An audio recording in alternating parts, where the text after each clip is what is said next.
today's speaker, which we have with us, is Sneha Kaul from Vahdam. So she leads brand strategy at Vahdam. Vahdam, if you're not aware, is one of the largest brands from D2C brands from India selling internationally. So they've literally cracked the international market. Plus, even from the national domestic market, from a tea brand, they really figured out scale. So Sneha has been part of Vahdam's story for the last 3 years, and before that, she was also at Lenskart. So she sort of comes in with a very strong brand perspective. And when I was discussing the session with her, the entire idea was, okay, so we've had a session on what the basic brief you can give to an influencer, what can you use an influencer for. But she actually had this opinion on you could leverage influencers further beyond in terms of structuring the deal. How do you sort of work with them? What activities do you make them do? How does that influencer content transition into user-generated content, right? So that being said, I think she'd be sort of a leader. She's something which we wanted to schedule for cohort 1, but I'm so glad that she could make it for us in cohort 2. And Sneha, so just for all of us, if you can just give a round of applause to Sneha. And Sneha, if you're there, please welcome to Expert and your stage there. Perfect. Okay, great. I'm right here. Hey everyone. That's a lot of people. And Sharad, thank you so much for inviting me and having me over. So before we sort of go dive straight into the conversation and how Sharad sort of summarized everything, what the stuff that we're going to cover today. I'm going to be talking a lot. There's going to be, I just hope it's not going to be a monologue. So please feel free. If after I cover a slide, you have any questions, I mean, if it's very pressing, we can take the questions then. Sharad, that works, right? Yeah. So Sneha, how we run this is because we have a large audience. Everyone raises their hands, and whenever you want to take questions, you can just call them out. Okay. So you'll know, and then so as long as it doesn't disturb your flow of thought, that's what our goal is. Okay. Yeah. Super. And I mean, I have to admit one thing that I'm going to be sharing a lot of stuff that we have done, a lot of experiments that we have run, some learnings, some failures, some successes, and I'm very, very excited to hear from the gathering here, everybody here, as to what you have been doing at your end, and if there's any pressing problem that you think needs to be addressed, anything that you found success in. I mean, towards the end of the discussion, I'd love to open the forum up for everybody to pitch in. So that I think will be great. And I'm going to quickly share my screen and then give you a backgrounder of what we have been doing at Vahdam. Just give me a second, guys.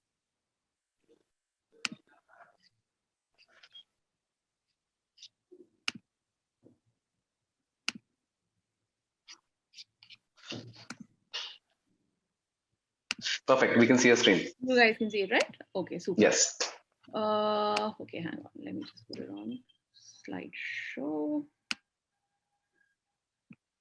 Okay, super. We're set. Okay, first, I don't know. This is a little bit of disclaimer that we have. We at Vahdam have to give to people who are people who we come across within the India market. So if if you don't know about Vahdam, let me tell you a little more about the brand. Vahdam India is a tea, superfoods, and now I'd say a wellness brand from India, taking Indian wellness wisdom to the global consumer. So when I say global consumer, I mean primarily our market is US, Europe.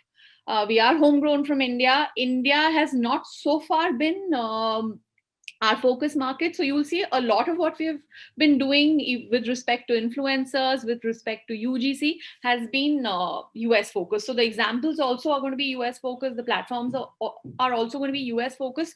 But let me just tell you one thing, that what works in Reels in US is something that works in India, except that maybe the functionality gets released by Instagram a month late. But whatever works there works here. So yeah. Any do I need to admit this person? Okay, Sharad, you're managing that, right? Yeah, Okay, cool. So we started our influencer program, and why I say, why I give you a backgrounder, because Vahdam, as you see, is essentially a D2C brand. It's, we sell directly to the consumer. We are in hustle mode. We are well funded now. We've got a couple of rounds of funding. We are profitable now, but we work, as most of you guys, with a small brand mentality, with the mentality of, I don't know if hustling is the right word, but making the dollars stretch. So we don't have big budgets on brand. We don't have big budgets to get celebrities on board. So overall, our marketing is skewed towards performance marketing. And if I'm not wrong, that's how most of, I think most of the brands here would be spending a lot more and be over indexed on performance. And there'll be some elements that you guys are spending on brand. So for us, brand is essentially influencer marketing. We don't influencer marketing and partnerships. Besides that, um, we don't really do top of funnel reach and frequency campaigns, etc., etc. So I think that resonance is going to, set with most people here. So about 2 years back, we didn't have the influencer program in place. Brand was essentially partnerships, and then we would be doing CRM flows, and performance marketing and PR. So that's how marketing looked for us about 2 years back.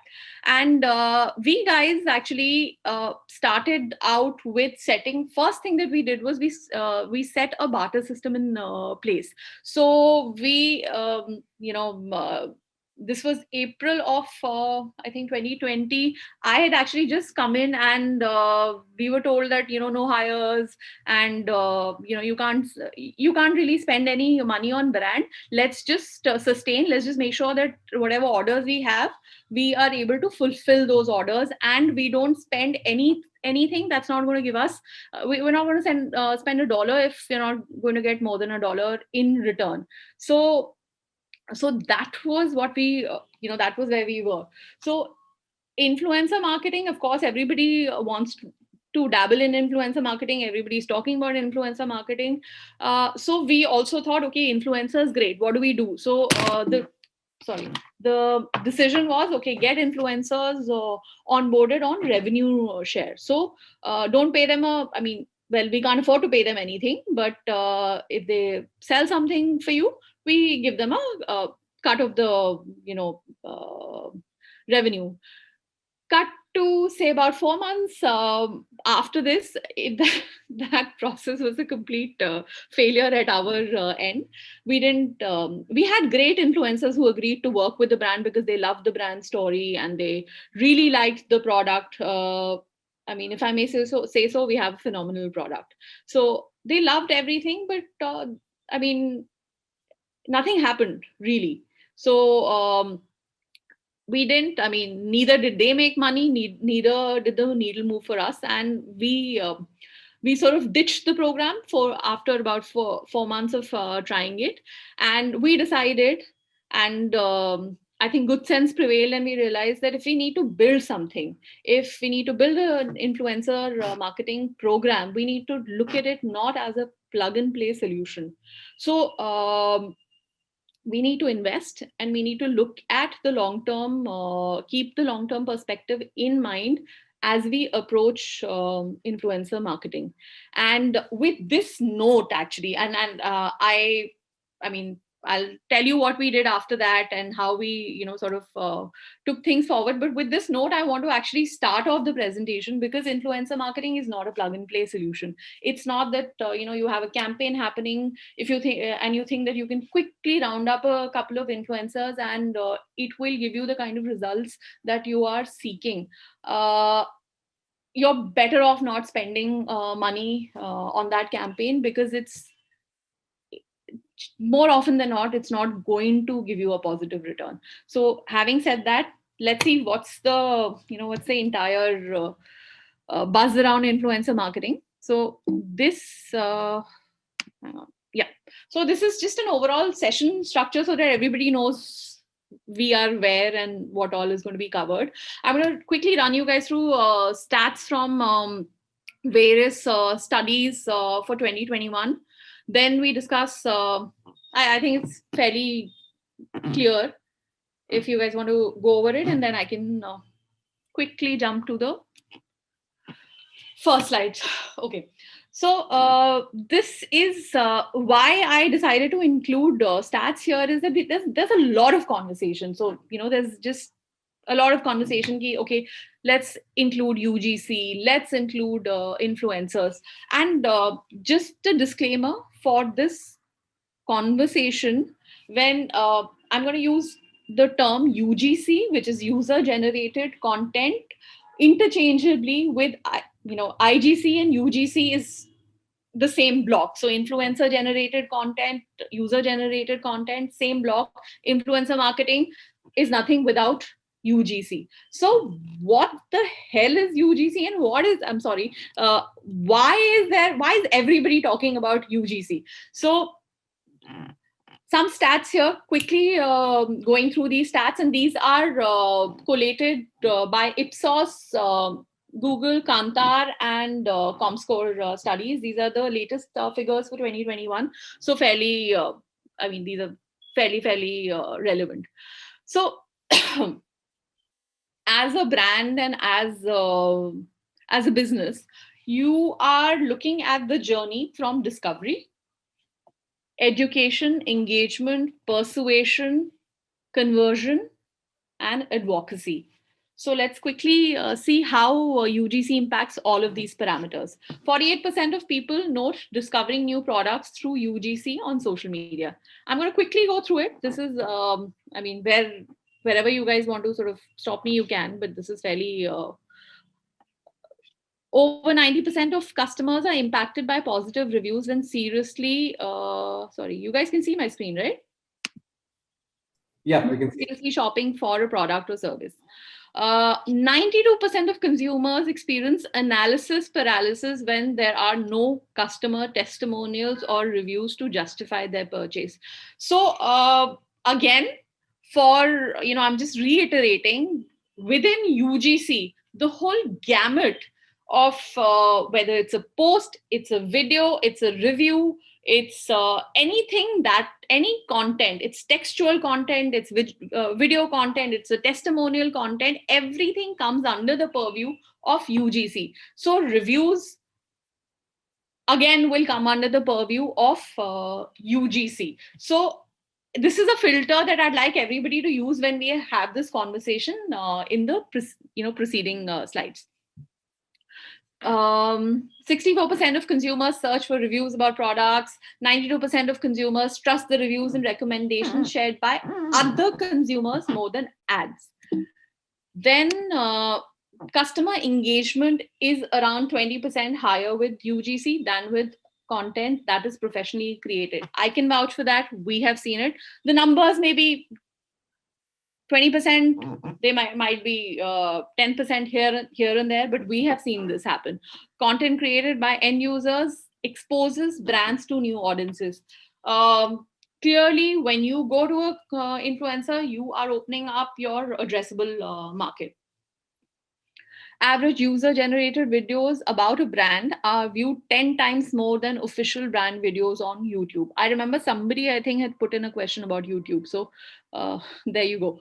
And website product pages containing UGC have been linked to a 29% increase in conversion rate on online purchases. So those of you who have tested UGC and you've run some A/B tests on your pages, landing pages without UGC, I'm sure you will also be able to vouch for this.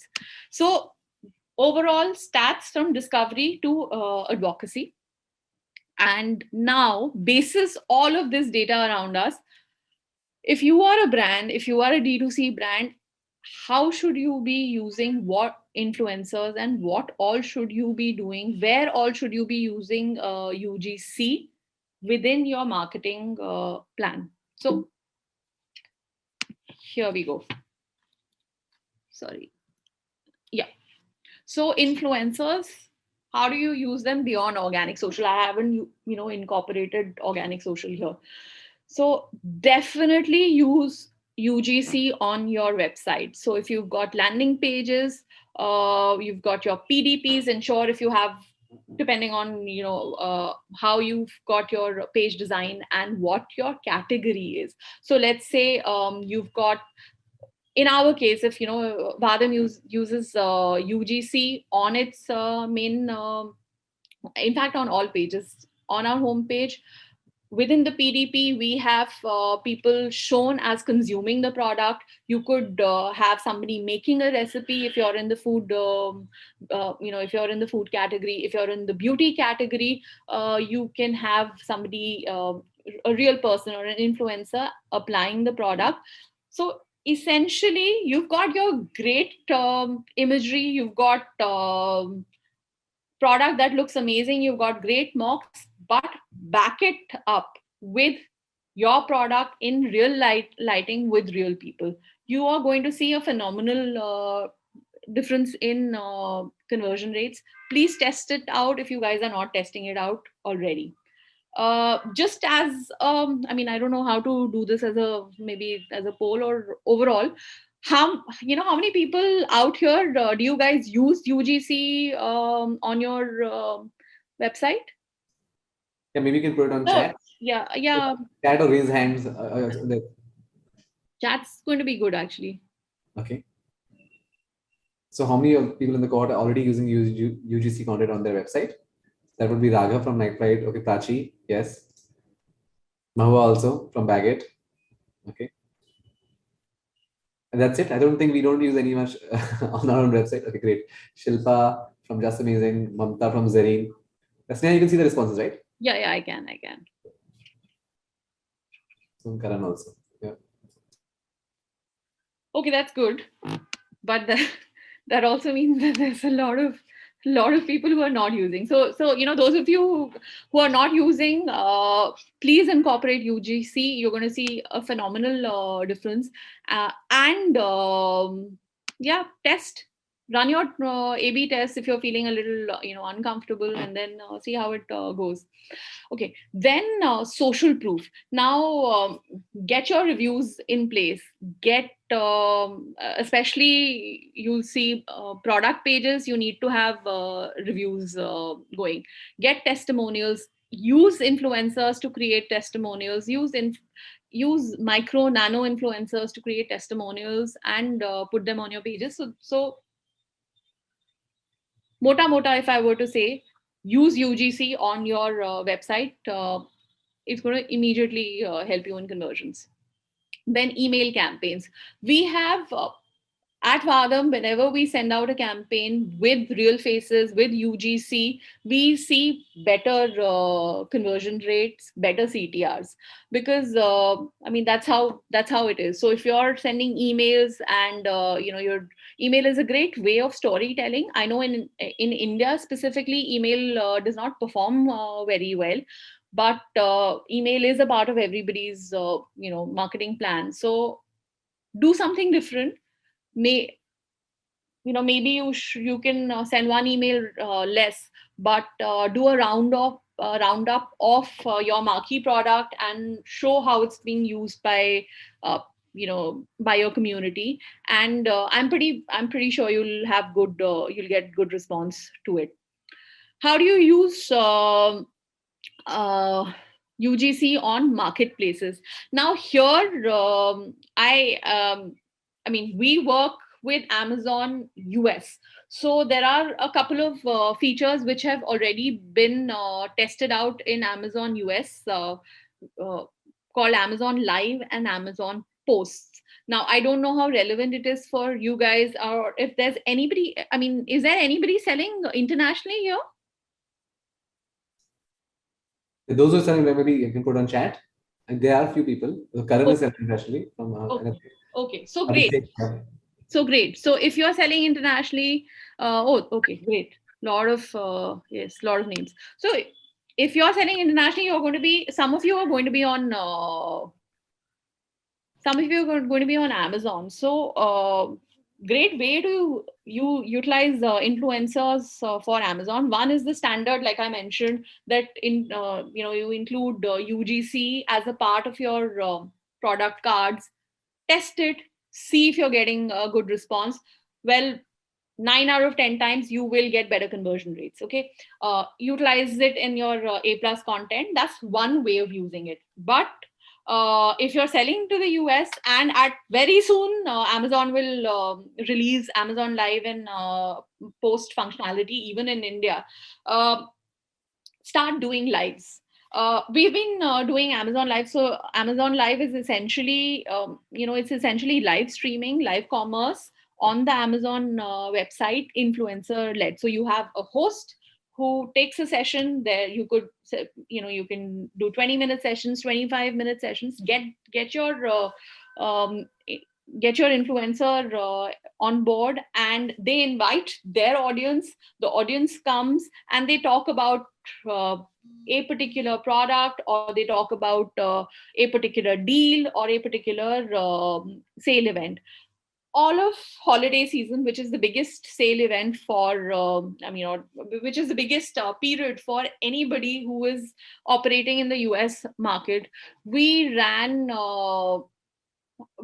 lives across through 3 months, and between the period of 11 to 20th of December, we had uh, 12 hours, 24-hour lives. We had people being live constantly on the channel, and we got phenomenal results from Amazon, because if you're on live, it also bolsters up your overall conversions. It also helps you within the Amazon SEO.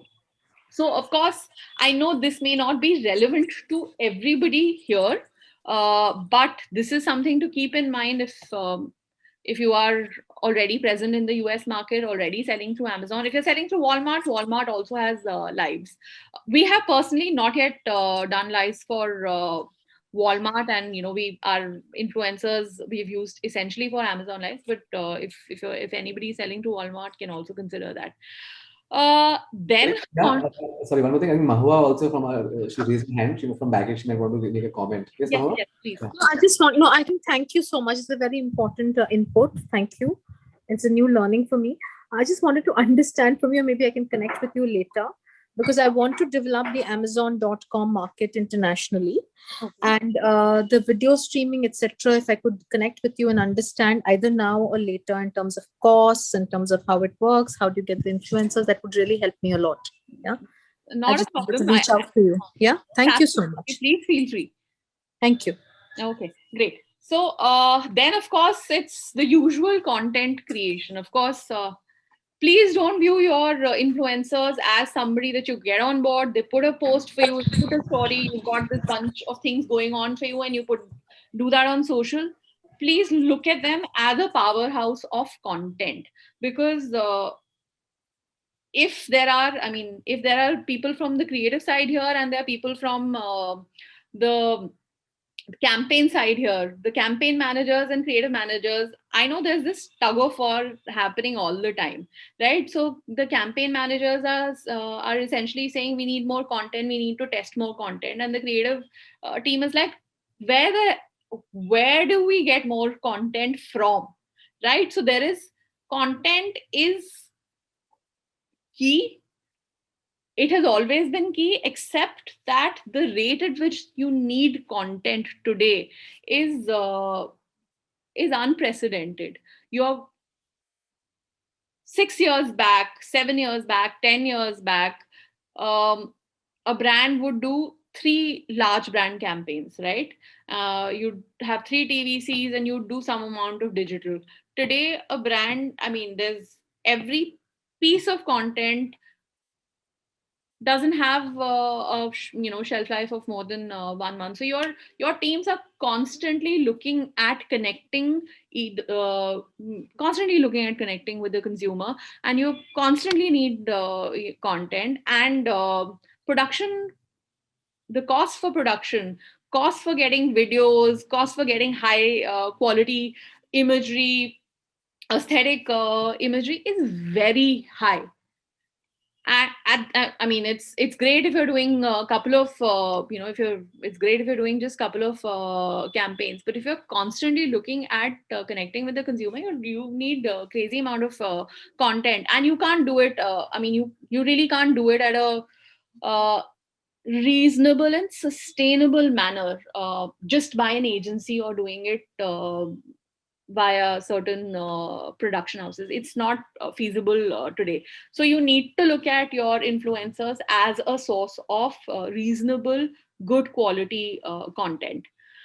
Then, of course, using influencers for performance marketing and in performance marketing, creative sourcing, and from the media side of things, whitelisting. Not sure if most of you, know of whitelisting, but we'll cover it in detail later. So these are a couple of things. Sorry, I haven't, I've bulleted them. So there are 5 things. Everybody who's here should be doing these 5 things. That's what I think. And once you've got a strong influencer network and program in place, you could consider a few more things, but these are, of course, I feel these would be phase 2. These will be step 2. So social commerce, live commerce, we'll cover this in detail later. You could look at co-creating products and packaging, and co-creating stuff with the influencers. I know some beauty brands co-create stuff with beauty influencers internationally as well as in India. You could, as things open up more, you could be looking at events and offline store campaigns with influencers. But these are things, I wouldn't peg them immediately in the must-do basket. But overall, all of this is what you should be engaging and utilizing influencers for, not just social media. I think I might just get a little repetitive because I'm going to keep sort of trying to drill that in everybody's minds. Okay, moving on. If there's anything, do ask. Yeah, so Prachi has a question, I think. Yeah. Hi, Sneha. Thanks. Very valid points. I had just one question about the previous slide where you said influencer UGC can be used for IGC can be used to bolster marketplaces. And I heard your comments for Amazon.com, but for Indian marketplaces, is there any way we can leverage IGC on marketplaces? Yes, absolutely. So remove Amazon Live and Amazon Posts, because those are specific to US. But test in your A+ content and in your listings. Please test UGC and IGC. We do that when we put UGC on our listings. It performs better. Of course, your hero. Completely depending on your category. So your hero image will be very important, and the hero image anyway by guidelines cannot be UGC. But the subsequent cards, put UGC because it helps your consumer see the mock-up and relate to the product in real lighting. Also, actually, I forgot to mention one more thing about Amazon. If you have a great network of people, you've got say we've got about 800 influencers across, of which about 350 to 400 are active influencers. So when let's say we release a product, and I don't know if it's strictly, how strictly allowed I am to say this, but we send out our product to our influencers, and we tell them that, listen, if you like the product, or consider leaving us a review. Consider buying it if you like the product enough to buy it the second time. Consider leaving us a review on Amazon. Now, this is not a foolproof method. This probably is not. I wouldn't comment on how ethical or unethical it is, because we're not typically trying to be.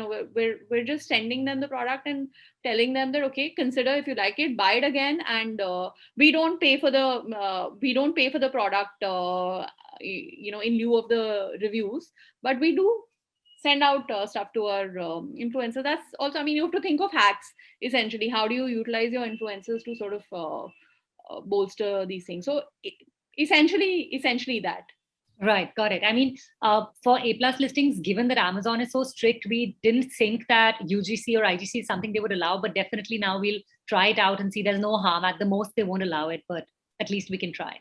Actually, yeah, you can do that. You won't have trouble if the lighting is fine, and if let's say you're going to be, I'm guessing you're using brand imagery, or you're using stock imagery, right? Yes. So for your channels, your marketplaces, you just have to make sure that the quality of UGC is great.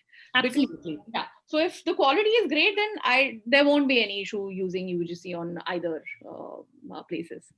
But yeah, Perfect. do let me know how it goes. Sure. Thanks. Cool. All right. So now coming to tracking campaign success, because that's been one constant thing in everybody's that Excel that I received from Sharad. Everybody wants to know how do we communicate? How do we calculate ROI? How do we communicate the impact of the campaign? Okay, again, with anything that's brand, it's not really straightforward. It's not going to be like performance marketing, that you run this ad and you have an ad, you have a basic attribution and you've got your ROAS. So when you run any influencer campaign, or for that matter anything with respect to brand, please, before that, you must know what your baseline is. So spend a little time, all marketers here, founders here, please spend a little time to understanding your baseline. So whether it is in terms of conversions, whether it is in terms of traffic, search volumes, all of the parameters that you see here, where are you guys when you're not doing campaigns, where influencer or otherwise? So get that number. That number is very important. Now, first thing, of course, is conversions. Everybody wants to see that I do an influencer campaign, I do a brand campaign. How is it impacting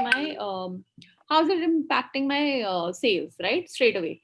Conversions, of course, can also be other things, leads, sign-ups, depending on your category. Let's say you're an education services provider, you're not going to have somebody sign, and your course is not so reasonable. You're not going to have somebody sign up immediately, right? So you're looking at you're looking at other things, like maybe you get them to sign up for a guidebook, etc. Now coming to conversions, you must of course track them.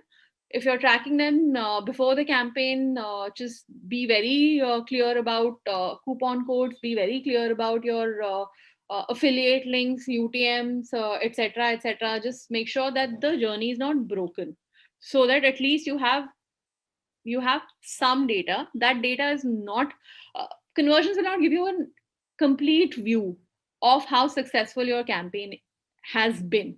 The reason essentially is that when somebody is coming onto your website, right, there are many other factors that lead to the conversion or a person dropping off. So things like, is your website optimized for CRO? Is there a glitch on your add to cart page? Was there any other glitch? Was your payment method not firing? There could be 50 things after somebody who's viewed your campaign, learned about your product, gone onto the website. They may drop off because of very many reasons. So again, look at conversions take conversions with a pinch of salt, please. This is not the end all be all goal, and it should not be an end all be all goal for influencer campaigns.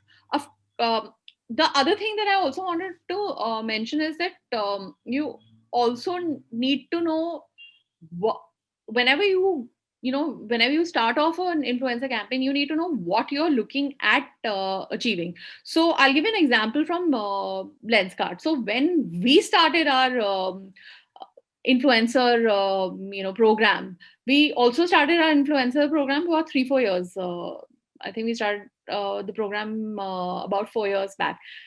The brief or the mandate in our head was very clear. We were not looking at people purchasing eyeglasses, we were not looking at people seeing a macro influencer wearing eyeglasses and saying, mujhe to chashma abhi khareedna hai, because that's not the nature of the product, right? Context is very important. You're not you can't force a person to buy eyeglasses, or you can't force a person to buy a product that they don't need.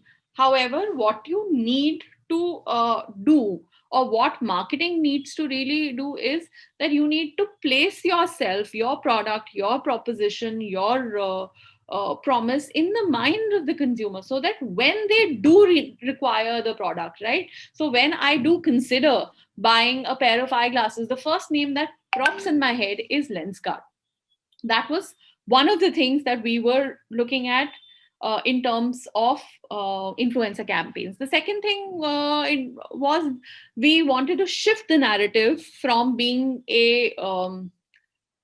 being perceived the way that we were being perceived, as a disruptive, fun brand that caters more towards men and provides a medical equipment, which is eyeglasses. So we wanted to change that narrative in people's head from that to being a fashion accessory. So you would see, even now you would see on the Lenskart page, there's a lot of collaboration, and this I speak of from a social perspective. There's been a lot of collaboration with lifestyle and beauty influencers, and by that you are changing the perception in the minds of the consumer about about the product. So again, in that case, conversion is not the metric that anybody's chasing. You're looking at other things like engagement, etc., etc.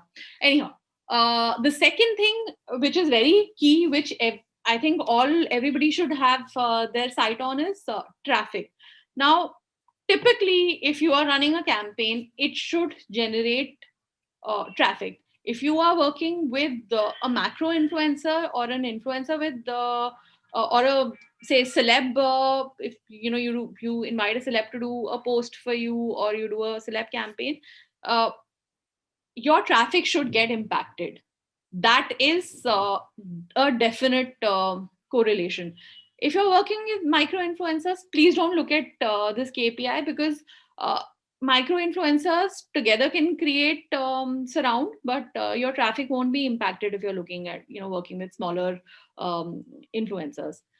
So within traffic also, if you're doing you could look at profile visits on your page. You could look at website visits. Keep your sights on both metrics. Then search volumes. Now, this is something that a lot of people don't really pay attention to, because referral traffic conversions, aapka GA say I'm just going to be I'm going to be bilingual here. You get conversion and referral traffic very easily with GA. Search volume, somehow I don't see a lot of brands looking at, but definitely look at search volume, because anytime you run a brand campaign, if your content has been engaging, if somebody sees your content, finds it interesting, they're going to search for you. They may search for you on Google, they may search for you on Amazon. So I'll give you a case in point.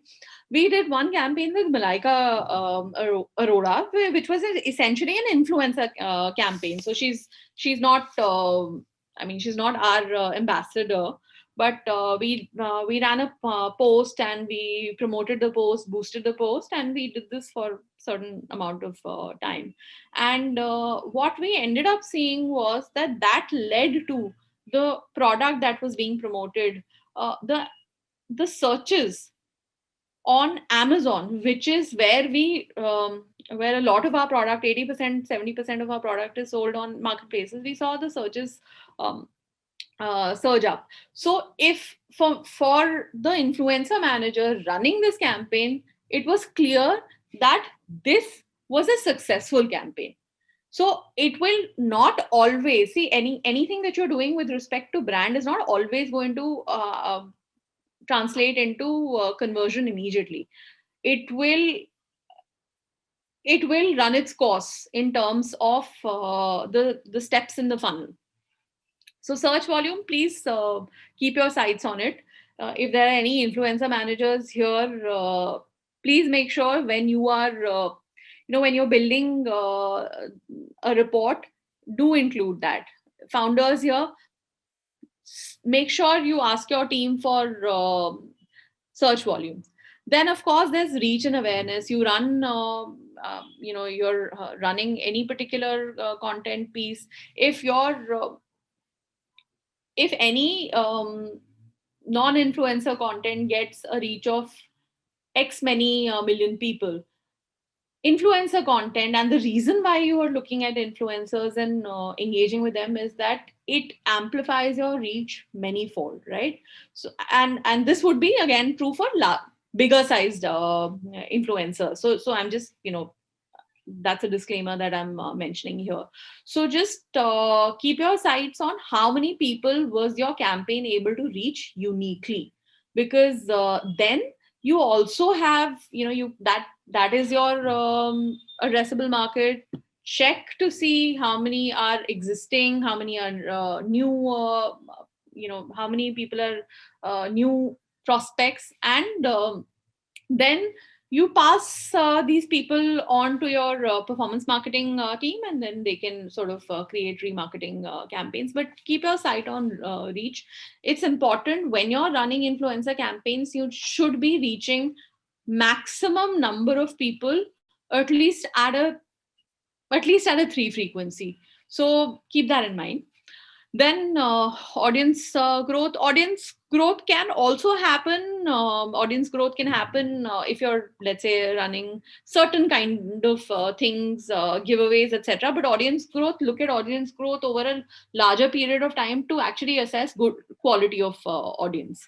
And engagement, of course, if any piece of content gets say between 2 to 4% in engagement on your pages, when you do when you're running an influencer campaign, you must have a certain multiple to it. So again, baseline needs to be very clear. What are your numbers, and once you are done with the campaign, how is that impacted all of these metrics?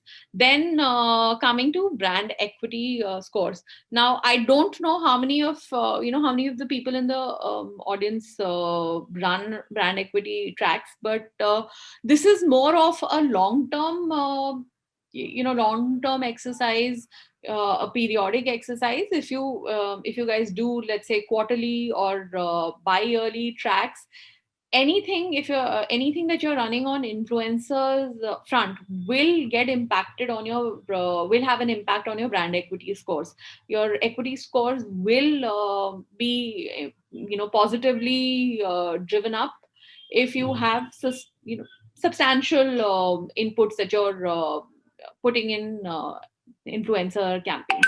Then of course you've got content. When you're tracking campaign success, if you start off knowing that this campaign is let's say some brands like GoPro, etc., GoPro, Red Bull work with content as the end deliverable, right?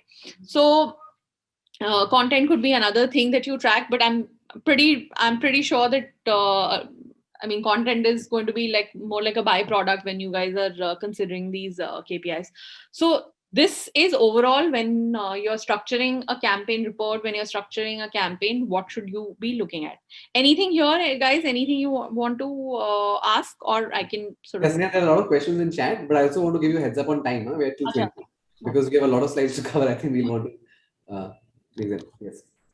Okay, so let me just do the next slide, and then I can take the questions on both because they're about tracking. Right. Yeah.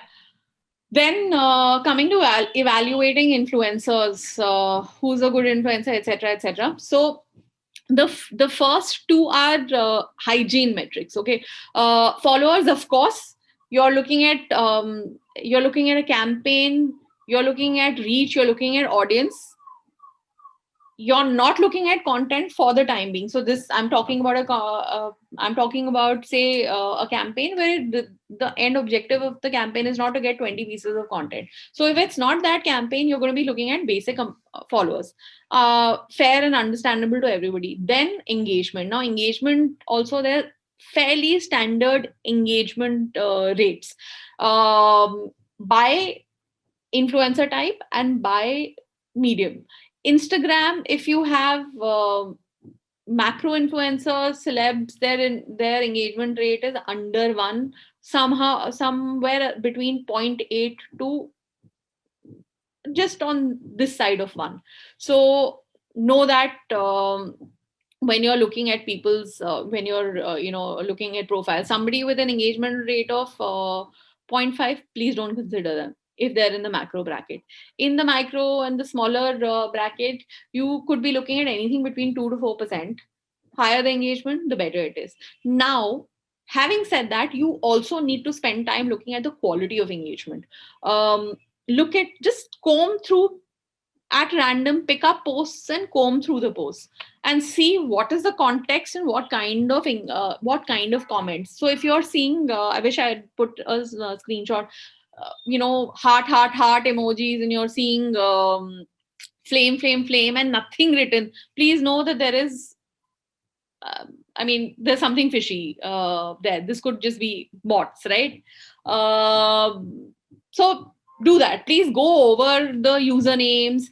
This doesn't mean, again, the thing is that this doesn't mean that you need to spend a lot of time doing that. But when you're evaluating, you can quickly see it. Just run through 3-4 this profile, run through 3-4 posts, go over stuff, and you'll know whether this is a genuine profile or not. Then coming to brand affinity.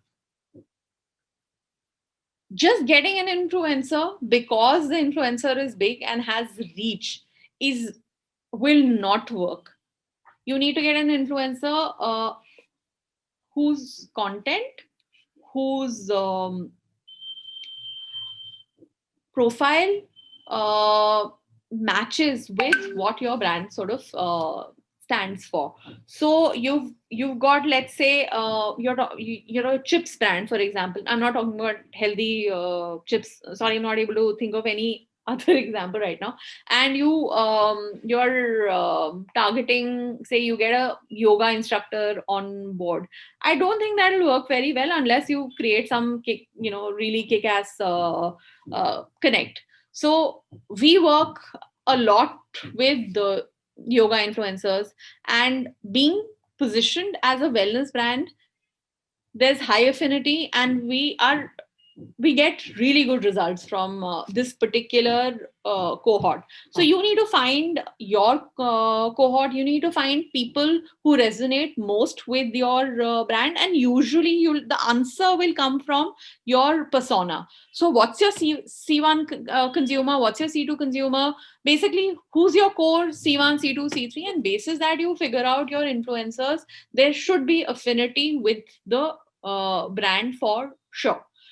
Then past collaborations, if you're a tea brand or if you're a coffee brand and somebody has recently spoken about another coffee brand, please stay clear, because it becomes difficult for the end consumer to trust the word of the influencer if they see them sending mixed signals, right? I like this coffee and now I like this coffee too. So make sure you're skimming through that stuff. Then, of course, quality of influencer content. It's self-explanatory. You need to check for aesthetics, visual language. You need to check for how consistently they post. So, one influencer who's posting once in 15 days versus influencer who's posting, let's say, once every 2 days, automatically your the impact of your campaigns, the reach, etc., will be better. What kind of brands do they collaborate with? Not just competitors, but generally. So an influencer that believes in, let's say, clean eating and clean living and environment, sustainability, and chooses to engage with such brands, those influencers are the kind of influencers we look for and we work with. So now, you need to figure what is, again, like I said, your C1, C2, C3, what are the core things that are important to you as a brand, and will drive your perception, and select your influencer accordingly. Then in India, of course, please check for the quality of text, etc., how relatable the content is. Do they make, is the influencer, they may have great number of followers, but if they are not articulate, if their content looks like they're reading off a script, or if it looks like it's an ad, it won't work. And I'm sure some of you may have had bad experiences with some big names. So keep quality of influencer content in mind. Then there's circle of influence. Actually, it's we could skip it also. It's essentially skimming through your influencers, followers, and seeing their what kind of accounts follow the influencer. It's going to be difficult to do it manually, not that critical. But if you're using some platforms, you could sort of check for this. Then, of course, is cost. You need to see what budgets you're working with, and basis that look at selecting the influencer. So I'm going to quickly check the chats and see if there's any question.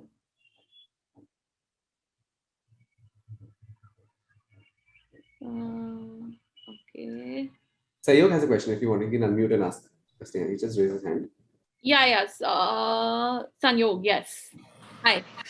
Yeah, hi. Thanks a lot for a very insightful presentation, Sneha.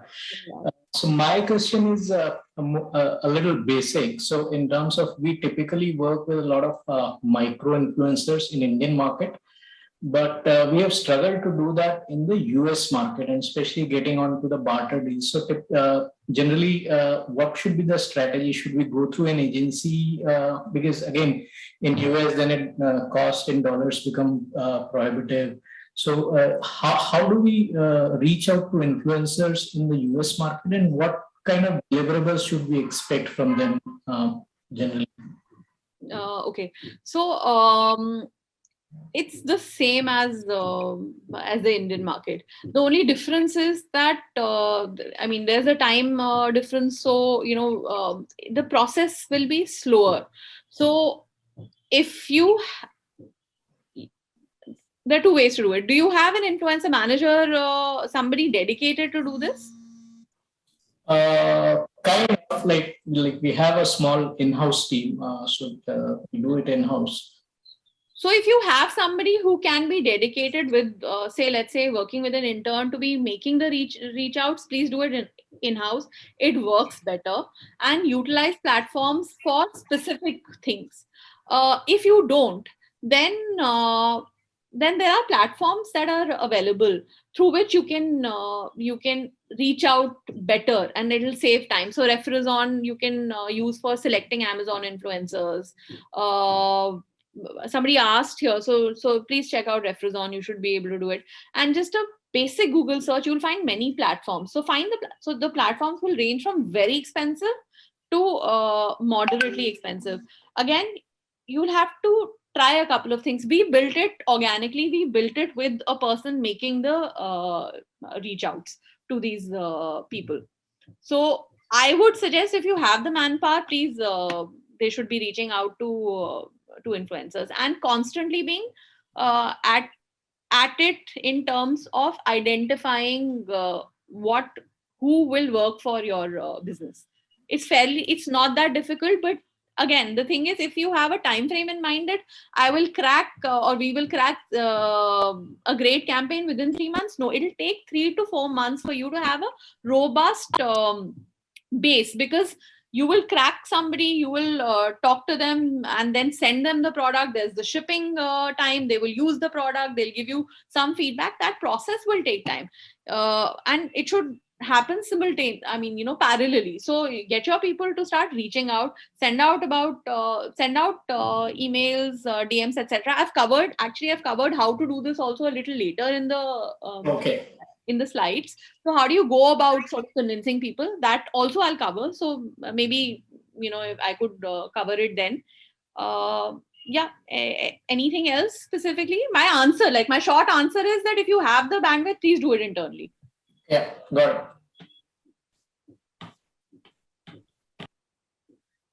Yes, Sneha. Karan, you want to just ask a question quick? Yes.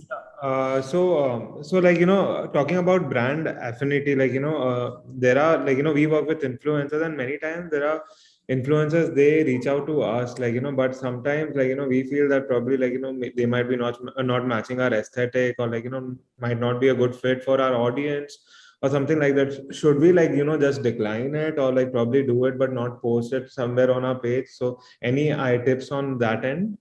Yes, absolutely. Sorry, Karan, I don't know what brand you're So representing. it's we are into a fashion label. It's called Aruka. It's more like a Western wear. Yeah. Got it. So, Update your nickname, please. Oh yeah, sorry, I forgot. Yeah. okay, so a couple of things. Number one, if you're paying, definitely don't do this. If you're not paying, look, you're going to be sending your product. There's a cost to the product, right? So if you don't think there is affinity, please, you're going to do your brand disservice by having somebody be representative of the brand, because I wish I was just seeing something on my feed, and it was a coffee brand, and there was somebody with broken English and some grammatical mistakes, bad lighting, great ad otherwise, like in terms of making coffee at their place. You don't want to do that. If you're a brand, you're a lifestyle brand, you'll have to politely decline. Yes, you're right, you have to politely decline. All right, thanks. Yep. Sneha, we have one more question. I just want to make sure, Sneha, we have on time, right? Because we have an hour left, and I think we'll be able to manage, right? Because we have 20 slides, I think, I thought. Yes, I think if there's another question that we can take it, and then otherwise get straight to So Sagar, yeah, quick one. Yeah, hi. Session seems to be very interesting. Last time we had a contrast discussions. Influencers doesn't really works out well. So this seems to be very interesting. So thank you for the session. So my question is here. A lot of influencers do approach on our portal, like typical Insta. So should we entertain all of them? Let's say even if they don't have the good quality. So let's say we have a price range starting from $500 up to 5,000 rupees. So can we entertain everyone with the low ASP items if we don't find the quality? Just a barter system. Would that make sense? No, so if you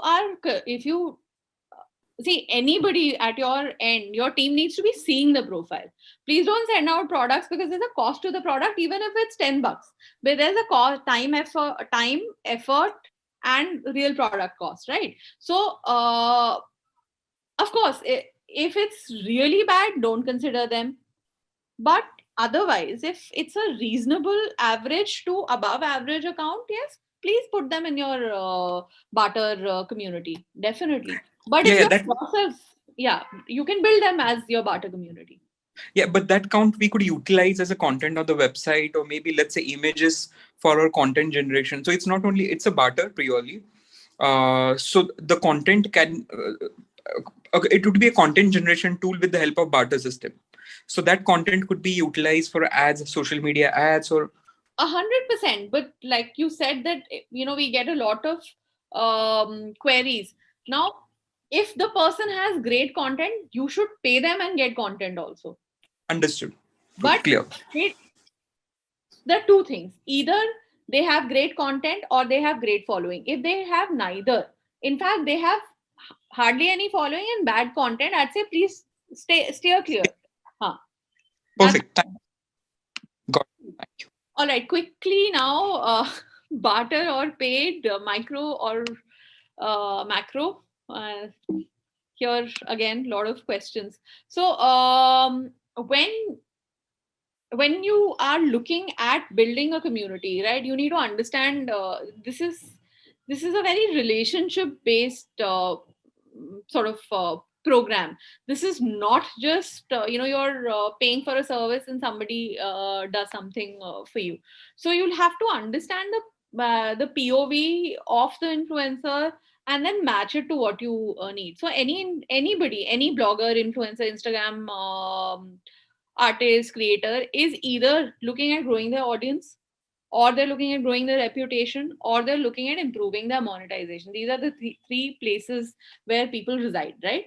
So when you've got micro influencers, they are right now very keen and very eager to grow their audience and to grow their reputation. Now, what do you do as a brand? You tell them, okay, I am a brand, I have 50,000 or I have 1 lakh followers. You are looking at growing your audience, you have great content. I will give you product, and I will give you exposure, right? That's one way of building the relationship. Then you've got again, they're looking at growing reputation. You'll see influencers, especially upcoming influencers. They will work with bigger brands almost for free, when they are coming up. They may not work with, they may not work with a Vahdam, or they may not work with, let's say, a lesser known or a younger brand, but they'll work with a Nike for free, because that clearly Nike is giving them different kind of, that's building their reputation, right? So you need to know, when you're approaching somebody, you need to understand where they are coming from. If it's a macro influencer, they are looking at improving their monetization. They have create very, very clear rate cards. So you're not going to be able to win on that end. So approach the relationship like that.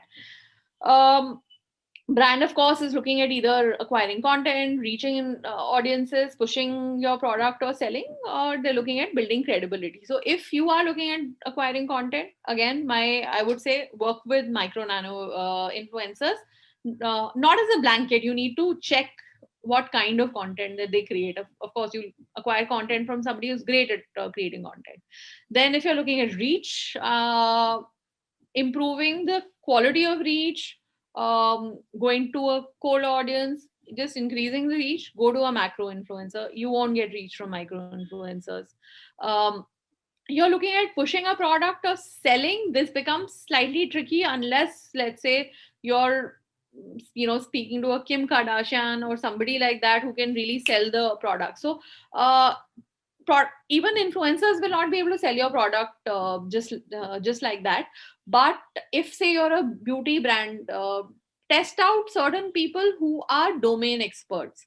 They may be able to push your products as influencers versus just a lifestyle influencer. You're looking at building credibility, then you could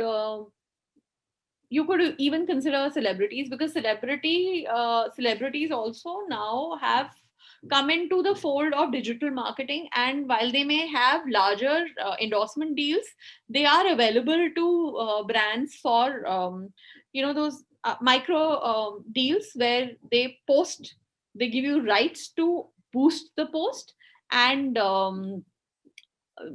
that is usually for about 15 days to 30 days.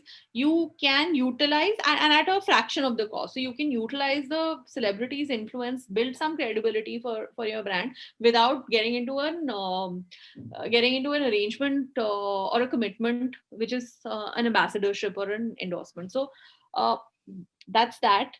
Looking at again, micro or macro is something that is very, very dependent on your budgets. As a rule of thumb, micro is an always on activity. Macro, you should leverage macro influencers on a campaign base or on a calendar base. So you should, let's say, depending on how much budgets you have, one macro influencer or one activity with macro influencer a month or in a quarter is a fair enough frequency. Use macro influencers for media. So try whitelisting with them. You'll get great results there. Look at micro influencers for surrounds of your campaign. They are, of course, where you have very short time for content, you need flexibility, go to micro influencers. For localized activations and events, let's say, go to micro influencers. So that should primarily be your compass when you're looking at micro or macro. And cost, of course, budgets don't allow for everybody to utilize macro, and macro don't always work. Always on should be micro influencers, as per me and as per our experience. Okay, now coming to performance marketing, driving sales, and actually using UGC to create or to generate revenue. So just a quick show of hands, probably, how many people here use UGC in performance marketing ads? Okay, wow, that's Great. That's a lot of people. So great. So I think you will hopefully find this section interesting. Good. So elements of a good UGC ad. Now, again, I think ad becomes so key when you're running performance marketing. Just a couple of pointers here, very relevant, vetted by, let's say, if you're speaking to a Google or a Facebook, all of these brands, they release once a year their creative sort of guidelines and decks. And this is like a distillation of everything across platforms. So UGC, real faces work. Humanize, humanize, humanize. Put real faces, because real faces versus just product, real face ad with real faces will perform better. Use current trends. Those trends could be anything. Get ready with me. Whatever trends that you see in reels, try them. Please try them out. Use anything that's trending, because automatically the chances of your ad performing better, being received, better engagement on the ad, CTRs, etc., will be improved. Use native text and audio. So whatever UGC and performance ads are, they need to be native to the platform. People are bombarded by marketing messages. All of us, we're on our smartphones, we are bombarded by marketing messages. And frankly, we don't want to be looking at what the brand wants to say. It's when brand speaks to you, it's usually a monologue. It's brand content is beyond a point. People don't want to engage with brand content, because that's not what and they don't want to be sold to. They haven't slotted their social media time for receiving brand content. So essentially, if you've got a great video, right, you have a great video and you want to run it as a conversion ad, you may not, more chances are that you may run it probably as a top funnel ad for a reach and frequency ad. You'll get video views, but this will not lead to conversions. This will not be a great performance ad. So any ad that you do, if it's for Instagram, make sure that you're using native text, make sure that you're using native audio, make it as native. So if it's a story format, please make sure you have a 9:16. Please don't have those black borders, because automatically anything that is native to the platform will perform better. So just keep that in mind. Short and sweet, 15 to 30 seconds. You'll find your sweet spot in terms of what works for you. Ads should always be under 30 seconds. Your opening has to be clear, engaging, and whatever the thumbnail is, I am miswriting thumbnail here, but the thumbnail should capture the summary of the ad. What is the ad all about? So let's say 3 reasons why I love matcha, or 3 reasons to switch to turmeric teas. Now that has to be upfront in the thumbnail. So thumbnails become very important. The opening is very important, and in the storytelling build up, your hook needs to come within the first 3 to 5 seconds. They say 3, but I'm saying that even if it's between 3 to 5 seconds, it's fine. Always use subtitles if it's a longish app or longish ad. Always use captions. So anything with caption subtitles is going to work better. So you've got your influencers speaking. Okay, great. But most of performance ads, 85% are or 75% are viewed on mute. So just automatically your message doesn't go through, right? Add product, B-rolls, aesthetic shots, intersperse them when you're building the edit. Now, some of you may consider, why are we talking about such questions on creative in such detail? Because everybody within the team, whether it's a campaign manager, whether it's the influencer manager, whether it's a brand manager, or whether it's a founder, needs to know that these are elements that will really sort of move the needle for you guys. If you don't have these elements, your ads are not really going to they're not going to perform exceptionally. Check for readability on mobile screen. The ad is usually it'll be edited on Mac, your whatever happens. At the end of the day, check for readability. Make sure that then your text is not getting cut, because that just reflects badly on the brand, and it you're investing money, you're putting media budgets on your ads. It just takes away from the entire effort. Clear CTA. Please be clear when you're ending what you want the consumer to do. As juvenile as it may sound, but clear CTAs help. So if you want them to take a quiz, please mention that clearly. Okay, go to so and so and take this personalized quiz now. It just works. I don't know why, but it just works. Go to the website, mention the website URL. So CTA is very important. Then the narrative has to be real and honest. Please don't try to create a television commercial in UGC ads, because it's people like us who are viewing the ads, right? They don't want a television experience on their phone. They want to hear real testimony. They want to hear a real experience. They want to be entertained on their phones. They want to have some fun, and they want something which is honest and natural and not a plug to sell a product, right? So please keep that in mind. Variations. Whatever you do, one ad, you need to have a couple of variations in duration, variations of openers, variations of CTA, and then test, and test. See what works, which one works better, which one scales better, and yeah. So elements of a good UGC ad. And now actually coming to, so this section, actually, we're going to go through a lot of ads, international and as well as Indian.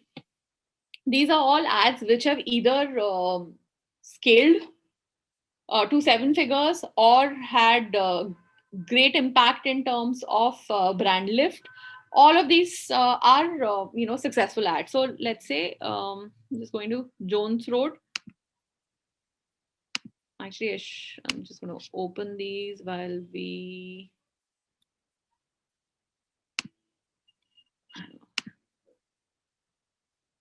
Sorry, guys, I'll take a minute.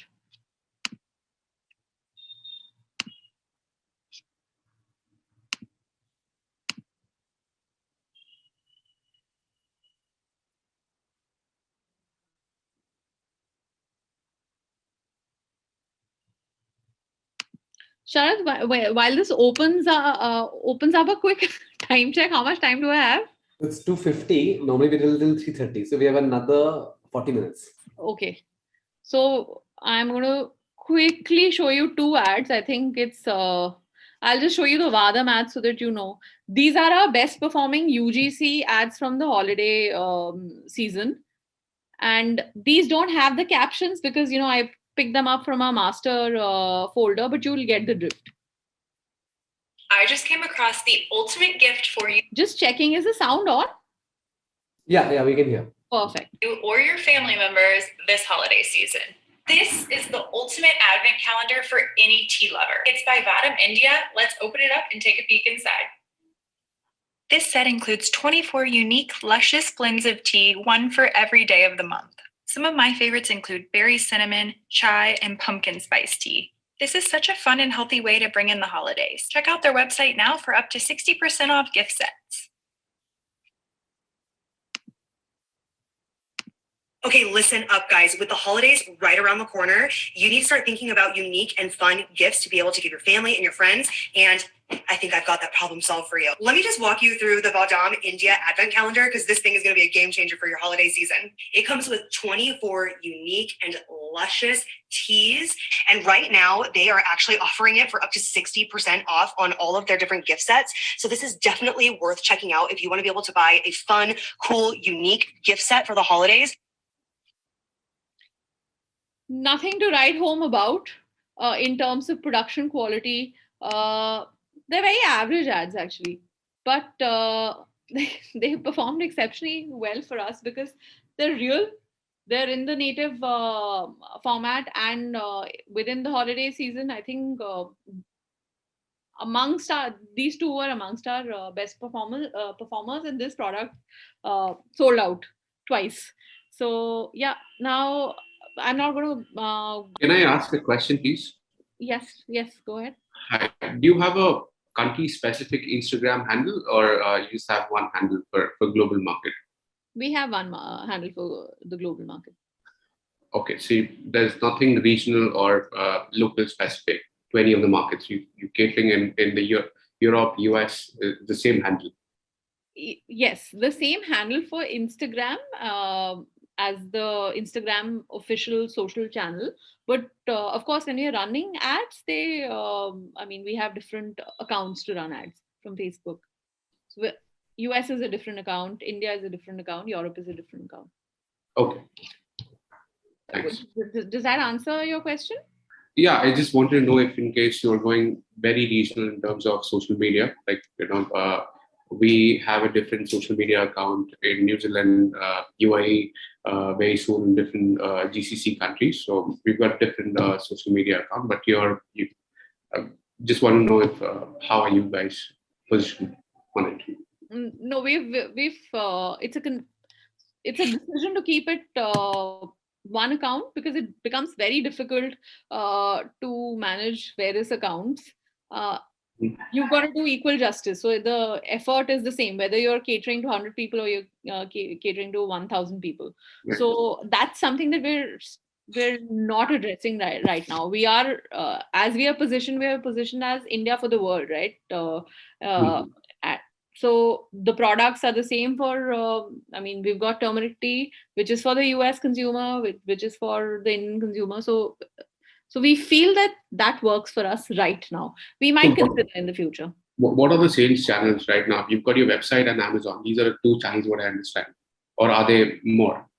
Website, Amazon. We're in offline stores in the US. We have partnerships. We've got some deals, but yes, essentially Amazon is the biggest channel in the US. Of course, anybody in groceries, Amazon is the biggest channel, and D2C. So you've got your own warehouse. Just a time checker. We want to come back. Yeah. We do. We can have these conversations. Maybe in a bit. Cool. So I'm not going over this, guys. Some hooks, angles, and that you should keep in mind when you are drafting or when you're sending a brief. Why these have been mentioned here? Because right after this we're going to break out into an activity, and please go over this, and I'll take you through each of these points essentially. I'll explain the activity first so that there's some context. So for whatever brand that you're representing, just pick up your marquee product and sit down with a pen and a paper or your computer, whichever way, and draft a UGC ad that you want your influencer to make for you. So you will have to be your influencer managers or your brand manager will have to be sending the brief to influencers. So keeping that in mind, if you were to send a brief to the influencer, not the brief of what the brand is, etc., just write the script with a flow to make that ultimately will be the ad that the influencer makes. Now, what could be the hooks, angles that are trending currently? What are the hooks, angles that are working very well on platforms? Here are some, and I'll maybe just show you one or two, and then we can break out into the activity.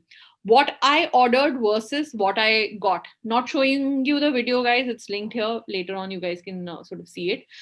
It's a great way to show your, show your website, show the product mock, and then actually show how it looks on a person. So this is one of the top performing ad hooks across. In US, we also do TikTok. US fashion brands are also doing TikTok. So it works very well. Both Reels, Instagram stories, and TikTok and Snap.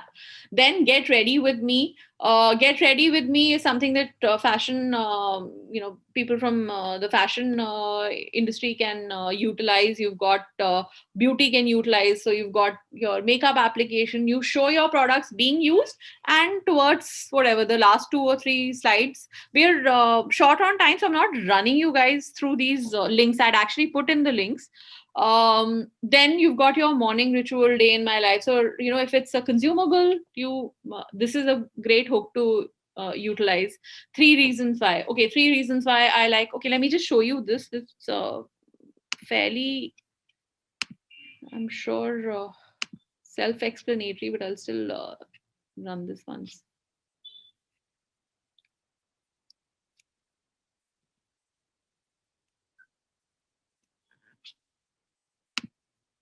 So this is for gainful.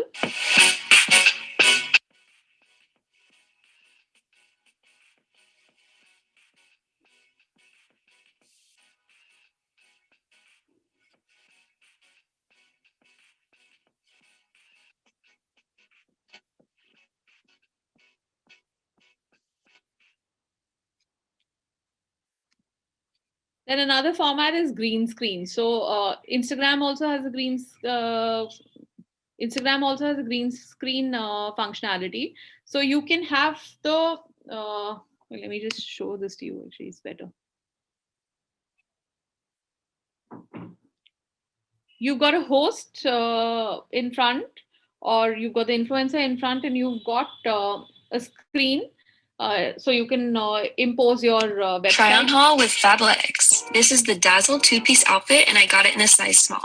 This material is stunning, plus it's moisture wicking. It's so cute and so comfy. I might just have to go to the gym today so that I can wear this out. I am fully obsessed. So it starts off with the green screen sort of functionality. There are some ads where you've got the green screen running in the background, and you are showing the entire shopping experience. And you've got your influencer's face, and they're going through their, what all they've added to the cart. We've run a few green screen ads as well at Vahdam.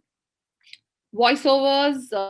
You've got B-rolls of the product, and you've got the influencer voiceover going and explaining the USPs of the products, etc., etc. Unboxing, fairly, I think that's self-explanatory.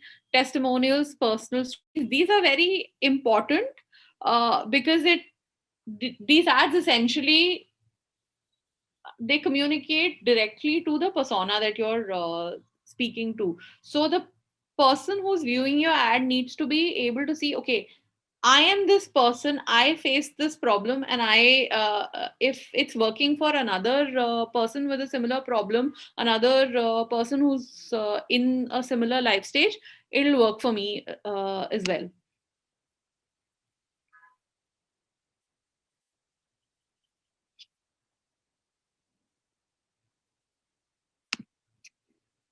Comparison ads, let that sort of buffer. Then there are comparison ads. You could do a comparison between your product and others available in the market, because you may not be able to do a comparison between a direct competitor. Then problem solution, again, fairly simple. I've been having trouble sleeping at night, and I've sort of started having chamomile mint citrus tea, or I've started using this white noise machine. Basically, you lead with a problem, and you place the solution within the narrative. Persona, again, you work with, you show the persona who's going to be using your product. So if your product is, let's say, your Slurp Farms, for example, I don't know if Slurp Farms is you are showing your ideal customer who's a mom. You are, if let's say you're selling tights, or you're selling workout equipment, you put yoga, you put a yoga instructor, get a yoga instructor as your influencer. Then POV, these are usually funny ads which have somebody's POV. It could be an inanimate object's POV, or it could be a customer's POV. Okay, what happens when I realize? I'm sure you guys have seen all of these tests. What happens when I realize I've got the last can of XYZ ginger ale, or last dabba of, or last sachet of XYZ coffee? I mean, these are usually humorous. POV ads are doing well right now. It's a bit of a trend. Let me just show this to you. You realize you only have one bottle left.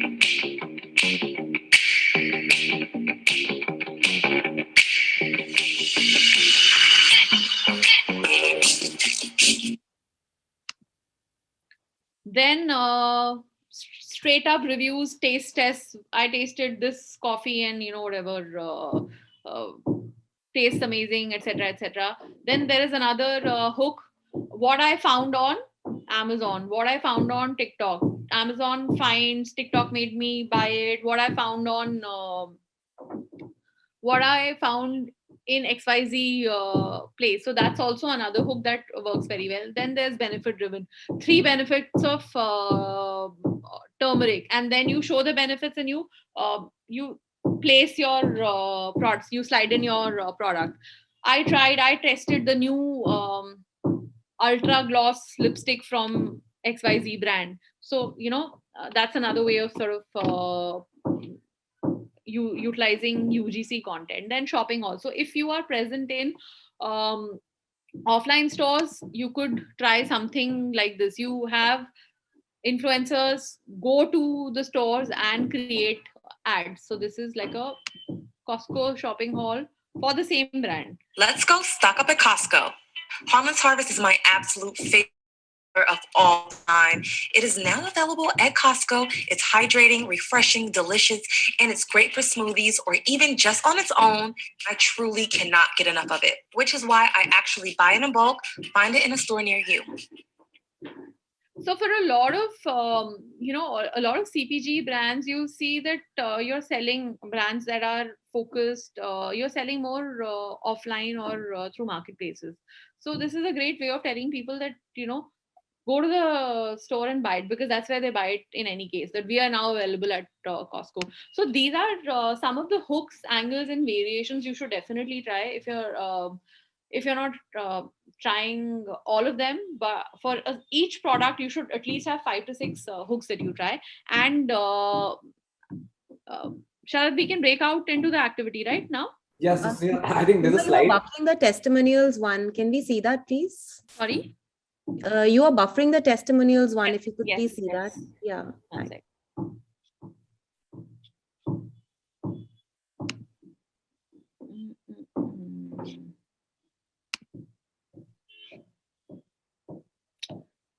Okay. Okay, there seems to be some issue with the it's an ad library link, but I can share it after the session. Yeah, Sharad, sorry, what were you saying? Yes. So just after that, I think we have an activity slide, so they can you can keep that on the screen. Yeah. So you can brief the brief, and then so is it clear? I think we want to, Sneha, go on. Yeah. So basically, it's like a 10-minute quick activity. Whatever brand you represent, pick up a marquee product and just flesh out a script that you want your script for a UGC ad. This is a performance marketing ad. Basis the slides that we have seen right now, just draft out a script with a flow. Okay, so just let's say a typical script will be the text or the captions, as well as what is the setting in which you want the influencer to shoot it. So let's say your product is available in you want to do a shopping haul. You choose shopping haul to be one format that you want to execute. So mention that it's going to be a shopping haul. This person is going to be traveling to X place, and this is what the caption, or this is what the flow of the narrative or the voiceover is going to be. So that's essentially the activity. If anybody has any clarification they want, I'm happy to provide those, and we can get to it. Yeah, so Sneha, there's also this play button at the bottom. You can just click on that. So two things, if the activity is clear, and we'll spend around 8 to 10 minutes just fleshing out your script. And we'll play some background music in the background. And then once you do that, maybe one or two examples, depending on how much time we have, we'll sort of pick up which Sneha can sort of give feedback on. Sounds good? Thumbs up? Everyone's all okay? Yep, perfect. Yes, Sneha, we can play the music. This is back. If you just go back and just, just tap on this. Sorry. Yeah. Yeah. Reduce the volume. Yeah. Yeah. I wasn't sure if it's 10 minutes. No, it's not 10 minutes, but I think we also, I noticed you have more slides to finish. So we want to just take any feedback. So I think Mamta, Sagar, Ishani have sort of finished. Anyone wants to raise hand? I mean, can we take time here? Sneha, to take an example? Or... Yeah. I think 2 examples I think we can take, because then we have a few more slides. Yeah. So Mamta, why don't you share yours? We'll take one first. Yeah. Hi. So I have taken the example from website to real, that one. So the influencer, so the setting is that the influencer she's browsing the website, she'll click and the product. So our marquee product is our Zodiac necklace. One can choose from their zodiacs and have that necklace. Is one of our best-selling products. So the influencer in the first scene will click her zodiac sign from the website. In the second setting, she will show it near to the screen, and in the third one, she's wearing it. Then I further added the audio and the text on screen that's gonna be visible. So she can say something like, "I've always wanted to wear jewelry that helps me express my personality. I'm a Sagittarian, and this necklace is perfect for me to flaunt my zodiac sign." Something like that. And while she's saying this, some keywords are popping up at the bottom. Is this a good example of what you were saying, creating an ad? Actually, yes, it's a very good example, because it's jewelry. So people want to see how it looks once worn. What I ordered for fashion, for any fashion product, this works very well. So that's, I mean, it's a good choice. And I think the time was very, very short to actually structure everything. But overall, I think the way you've structured it is quite good. The angle is good. Okay, thanks. Yeah. Sagar, you want to go? Sagar, you're on mute.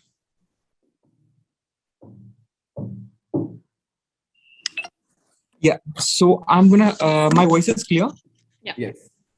So I'm going to take a realistic example. What we are doing right now with the influencers. So there is Women's Day coming up. So what we have selected one product, and there is a Women's Day sale for specific products. What we have. And what we are trying to convey to the influencer is like we are going to ask, who's your extraordinary woman in your life? A friend, mother. So according to that, why the person is extraordinary, this is the concept what we're going to create. And after that concept, we are trying to, our brand motive is go beyond ordinary oral care. So we are trying to link extraordinary woman ke liye, why you want to have an ordinary oral health. The extraordinary woman should upgrade the oral health, go beyond the ordinary oral care. So that's what we are trying to portray during the Women's Day, combining the day along with our brand impression. So it's the sort of awareness things what we are trying to do here. But what is the ad exactly? The campaign I understand, but what is the ad? Yeah, so ad is like she has to. It's more of a voiceover. It's an interaction. So who's extraordinary woman in your life? So he's gonna explain. So my mother, my best friend, and it's not too narrative. And why is the another next level of question? And third, after that, the influencer is gonna the products are there with the influencers, and influencer is gonna say that this is my extraordinary person in my life, and for that they are going beyond ordinary. So trying to link the product, I'm not able to maybe express properly here, but trying to correlate extraordinary woman and going beyond ordinary oral care. I like what you're saying as a concept. From what I understand, for organically on social media, because this will be slightly long and there are two narratives here, right? If you have a little more time, this could work also. Just take it and condense it to a format where you are either showing the persona, you show the mother and you have a voiceover, and you'll have to draft it like that. What's the visual kiska hoga? Will it be the person who is talking or the person who's being gifted? So think of it like that, because that's the amount of detail in which you'll have to think for such a UGC ad to kind of come out well. But overall, yeah, I think the concept is interesting. We can, I think this was not enough. Okay, one more.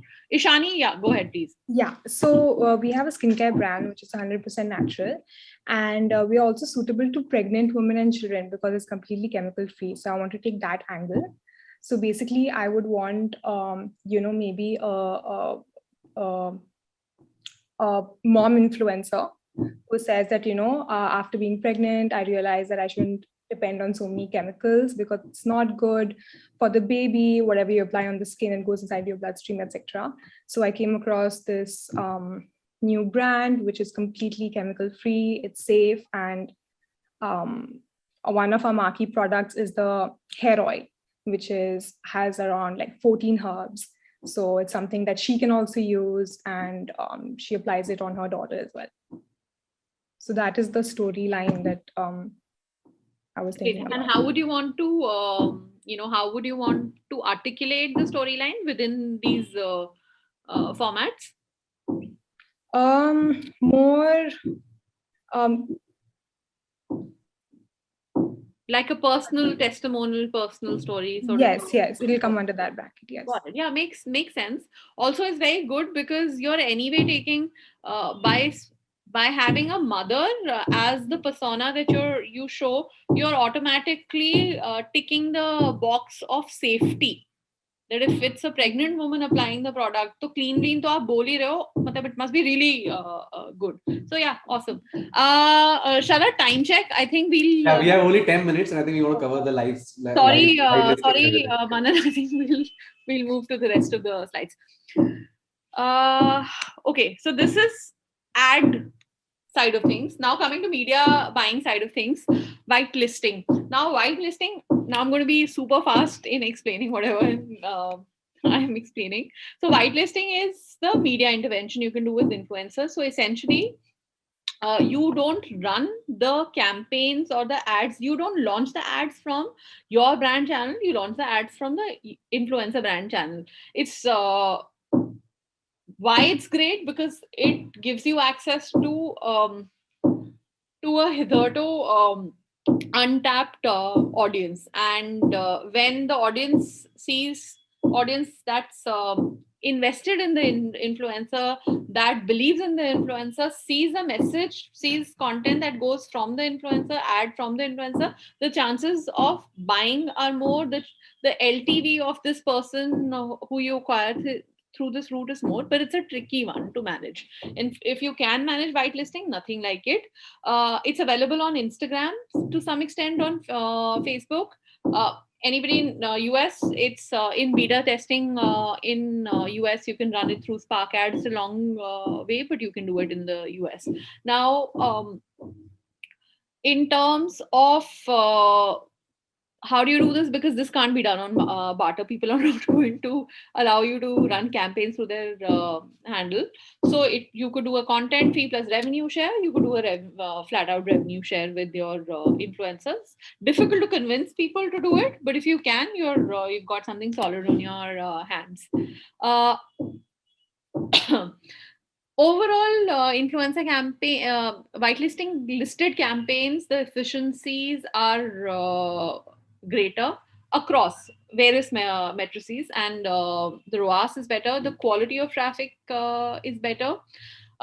Reason, of course, is because you're getting exposure to untapped audiences. There's high affinity, etc., the stuff that we've covered. So, just as an example, even though we've had almost average to not so great content coming in from some influencers, but they've been very, very powerful in terms of their community, and they've been very we had a lot of success with them in terms of whitelisting, especially certain yoga influencers. So their communities are very tightly knit. They follow, they believe in that influencer. So when we whitelist through such people, we get good results. And we've got, of course, whitelisting is not something, if you've got 100 or 200 influencers, you probably have 1 or 2 or 3 people who will, or 4 people who will agree to whitelisting with you. But that's something that you could consider in the future. We have, and we get good results. So just as an example, I wanted to show you this. Now, between the left and the right image, clearly the left image is not that great, right? The right image is way better. But this particular image was run through this influencer whitelisted static image that gave us a ROAS of I mean, on whitelisting, we've got a ROAS of 20 also on certain creatives. Of course, they don't scale beyond a point. This is scaled at ROAS of, I think, 6. Generally, whitelisted campaigns ROAS is 2.3x. At least it's double of running this, creative from your brand account. I'm not showing you these links because we're really short on time. Now, another exciting thing that you could try out with your influencers is live shopping. So why live shopping? Because it really adds a human touch to the entire online experience. You are it's like taking the store experience and bringing it online for people. It's more immersive. There's two-way audience engagement. It's not just receiving input. So two-way engagement happens organically in social, right? It happens on Instagram. So you can comment and the person and the brand will reply. But this is real time, and it is developed to be a shopping environment. So, you've got the stream. You're viewing the content, and you can shop the products that the influencer is explaining or talking about, or showing their appreciation for. So it usually, this is of course very, very successful in China, followed by US, and now brands in India are they're jumping on the live shopping bandwagon. It's a great way to convert your fence sitters into customers, because you've got your awareness and all of those things ticked. But okay, I don't understand how this product is to be used. Okay, I'm not convinced. I don't know. Maybe I'll do a recipe session. We've been doing Amazon. We've been using lives via Amazon lives in the US, and it's a parallel stream of revenue, and it has been holiday season. It's been fairly successful for us. Essentially, you will need a good host or a key opinion seller or an influencer. Look up on, if you guys want to read up more on this, just check up Via or the Lipstick Brother case studies from China. These guys sell like $1 billion. So Lipstick Brother is this guy who live streams, and he tries cosmetic products. And I think on Alibaba's, you have big billion days, etc. They have some marquee like event. He sold like 1.9 billion worth of cosmetics. So anyhow, that's like the larger picture. The ripple or the repercussions is that India is also a sort of market where people like to know more. They like to be educated. You're talking to you're not just talking to tier 1. You will eventually, as your brand goes, talk to tier 2, tier 3 also.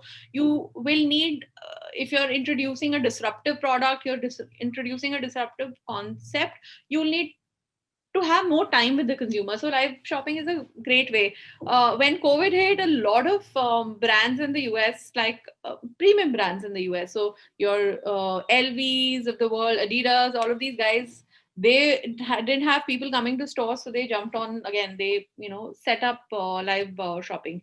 India, you have Myntra that's just forayed into live shopping.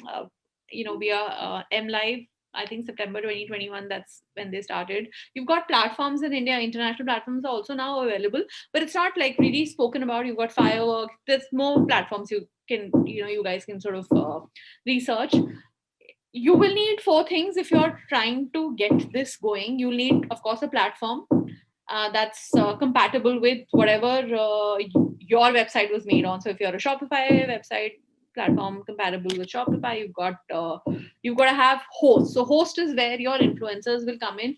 You have a roster of influencers if you to host your lives.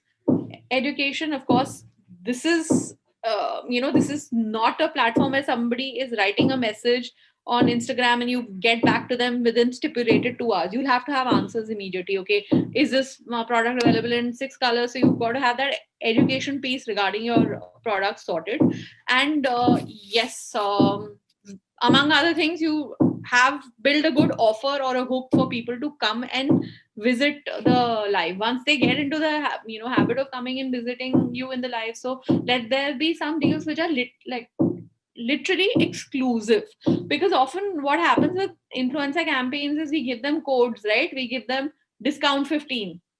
आप 15% discount का code देते हो influencer को, and then you expect that influencer will bring in some, I don't know, great amount of sales, while as you are anyway, if somebody searches your goes to your website, you are giving 30% discount on the same product. So be sure of what your hook is to get people onto live shopping platform. So this was everything as to what's the stuff that you can, as a D2C business, growing business, or a business that's looking at scaling, can do to utilize influencers. Now, how does one structure an internal influencer program? So again, I'll just quickly skim through it. If you're wanting to build this internally, influencer outreach needs to be an always on process. You've got to have somebody in your team that's doing influencer outreach, and it takes a lot of time. So you've got to set small targets at what you have to have outreach targets, you have to have conversion targets, more number of people you speak to. If you haven't done if your brand is a younger brand, if it's a newer brand, you will face a lot of resistance. You just have to power through it. Get your teams to know that emails will not perform very well when you're reaching out. So DMs, WhatsApp, that's where the influencers are on. Those are the platforms they're on. You need to have a budget sanctioned for product.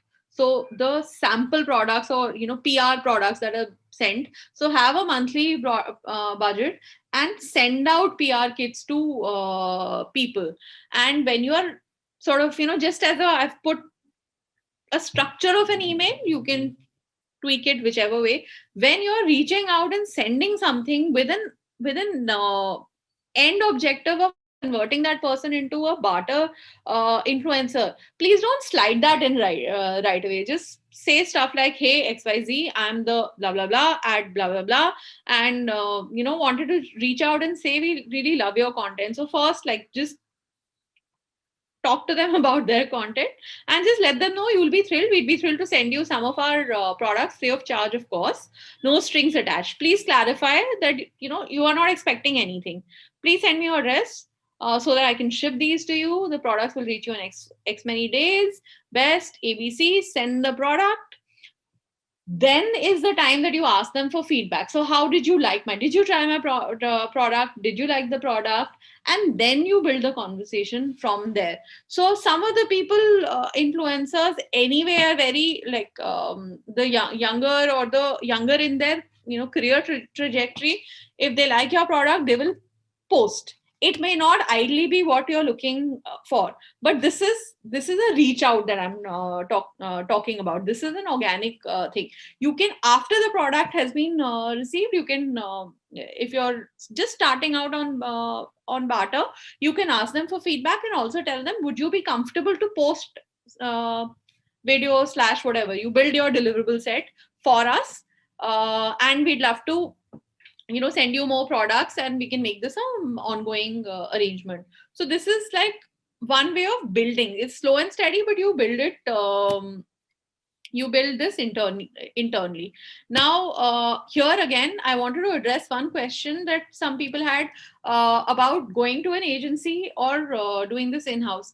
Yes, you should utilize agencies, you should utilize platforms on a case-on-case basis, but the always on part of your engagement or of your program should be done in-house. So any brand is going to do a big mix of both, and especially as the brands grow. So while our influencer program is in-house, let's say if we have a big campaign where it's going to mean 300 influencer commitments and some macro influencers, then we go get talent agencies involved, or we get bigger agencies that deal with macro influencers involved.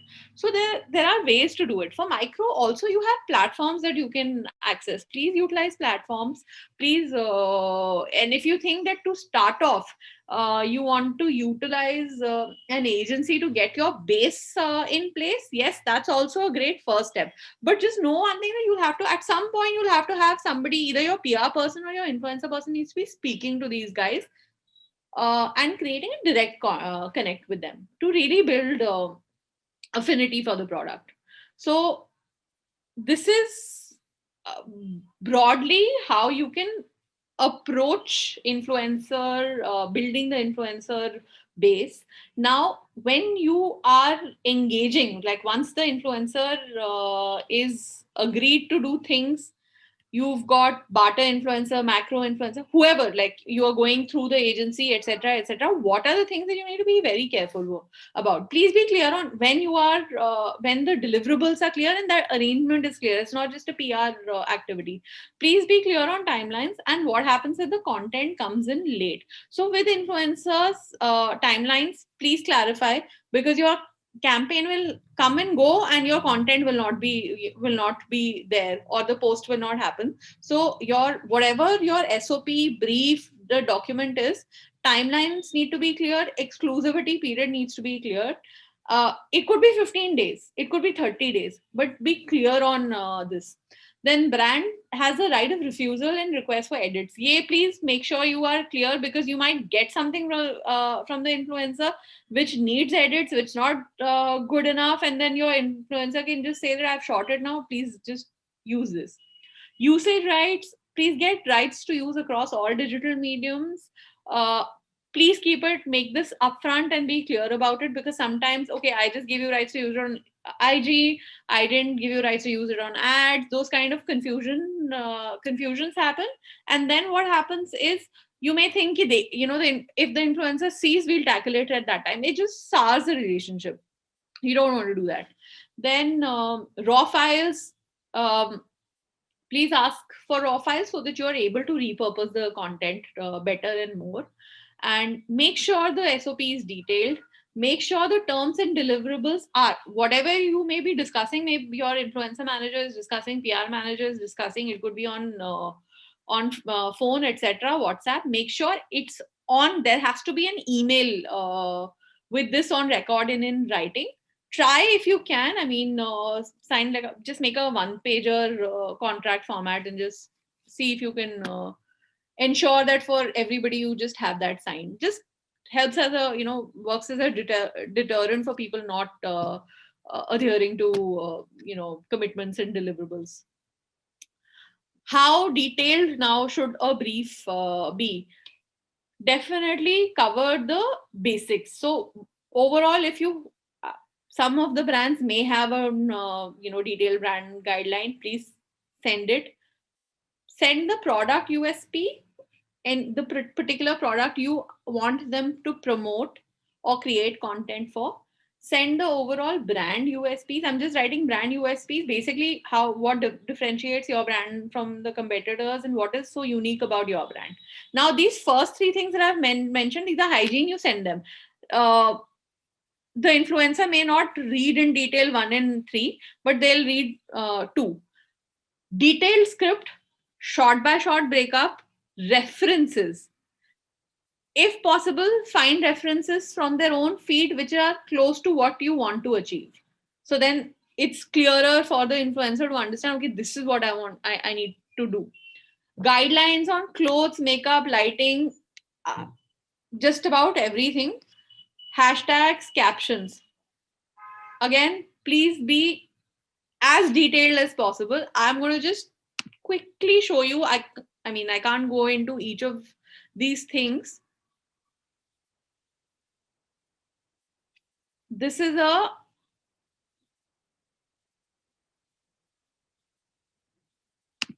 you've got references for background, extra video shots, static photo references, general requirements. Sorry, I just started from, yeah, here. Product, where are we with respect to shipping of the product? Scripts, first frame, second frame, detailed script. For reference, video guidelines, background guidelines, concept, script. Again, reference, same thing for all of the products. We want the influencer to make the content. More clear references on mood, setting, etc., etc.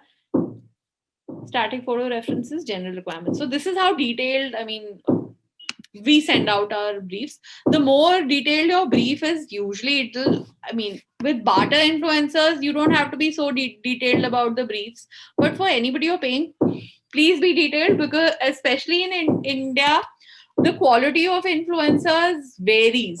You could have somebody who who has a very, very clean, beautiful feed.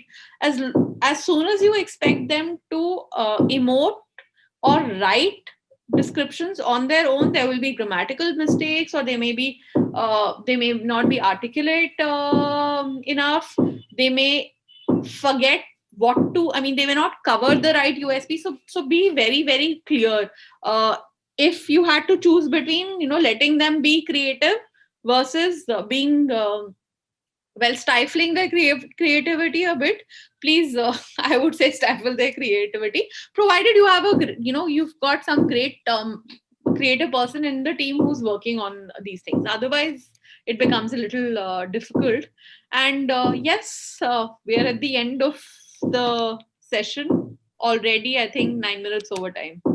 Great, phenomenal content. And I think, I mean, when you showed the brief, I think everyone found it like really amazing with the detail, honestly, Sneha, that you're sharing. Any one question anyone wants to have? If any, just raise your hand, we'll pick one question before we, close the day. Or all is sorted out. Okay, Mamta, maybe because Sagar you asked, I'll just give one question. So Mamta, you want to ask a question? Yeah. Sure. Sneha, we've gone the route of, sending products as gifts to influencers using the kind of approach that you had mentioned in the email. It turns out to be a gifting exercise in which, then the influencer acknowledges through a story on Instagram, but we are not able to really extract any meaningful content, more so if you have to give them directions on how it is to be done. So from my experience, any content, and that also going into so much detail, will probably have to be a paid exercise. And also I'm realizing with influencers, the prices are just increasing more and more. Even in pandemic, I'm seeing the surge. So how to really, I mean, how to calculate the ROI, because upwards of 50,000 for a small video is what I am seeing in the fashion fraternity for good content from a reasonable influencer. So what are your thoughts on this? So I think a couple of things here. So when I said gifting exercise, now it will also depend on what category you're in. Now, if I'm in tea and coffee, I can be a little more I can be a little more lavish with the gifting exercise. That's one, what category I'm in. The second is what stage of the brand I'm in, right? If I am fairly new, I do some select gifting with certain people. Now, in your case, you've done the gifting exercise, right? Now you don't have to, now don't repeat it as a gifting exercise, no strings attached. Now what you do is now pick up now specifically your team needs to talk about barter engagements.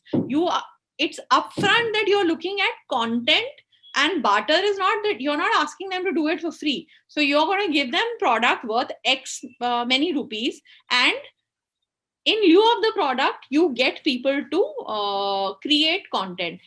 Be selective of the people you are selecting for content creation. And let me tell you, the first 2 months, the person who was supposed to create these relationships or go for onboarding, they said we get a lot of pushback, etc. But till you have run it successfully, right? When I was coming in with the experience from Lenskart that you're going to get pushback, right? But there are thousands of people out there. So if out of the thousands of people, 100, 200, 500 people don't want to do this on barter, there are 500 people who are open to doing it on barter, and within them also there are about 100 to 100 people who are good.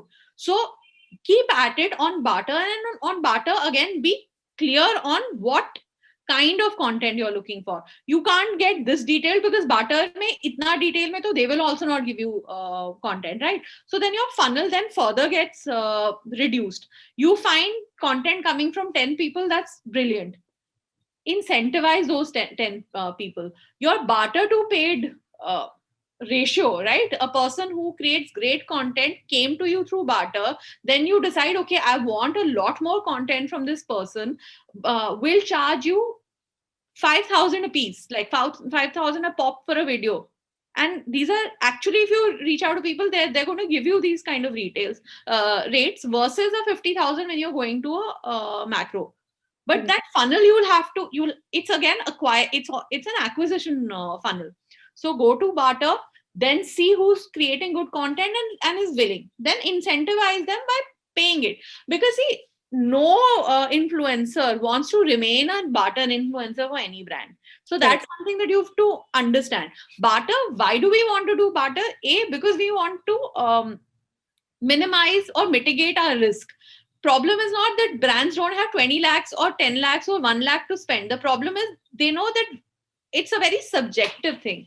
You spend 1 lakh, but you are not guaranteed the return, right? It could be great content, it could be bad content. So mitigate it this way. And in terms of ROI, again, I wanted to cover all your questions. In terms of ROI, okay, you've got that 50K video, right? Now, play the video, put the right amount of media against it. Use it both as content for performance and use it on organic, and then calculate ROI. You may not have gotten great. You may not have gotten great results organically, but the same video is performing very well on performance ads. But it has to be end to end. Otherwise, you're going to be spending a lot of money and you're not going to get the kind of ROI that will justify the spend. So it'll end up being a self-fulfilling prophecy ki ye nahi work karta. So yeah, I hope I've answered. Makes sense. I agree. Okay, awesome. Just first, great. I want to thank you, Sneha. This was a phenomenal session, and obviously we went overboard on time because a lot of knowledge which we wanted to share. And I also want to thank you for a great follow-up on sort of the influencer session from a workshop perspective which we ran, where a lot of feedback we got was how do we structure, what do we do about it? And I think after the session, a lot of us have gotten clear access to something like a playbook, right?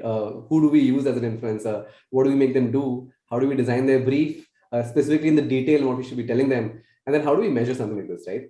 And two other things like Sneha also shared, like whitelisting and live shopping are some new things which either time will come to India or already partly are in India, which are something which you can worth trying out for yourself, right? A lot of ROI you get on things which are sort of relatively new, which have not been discovered by others.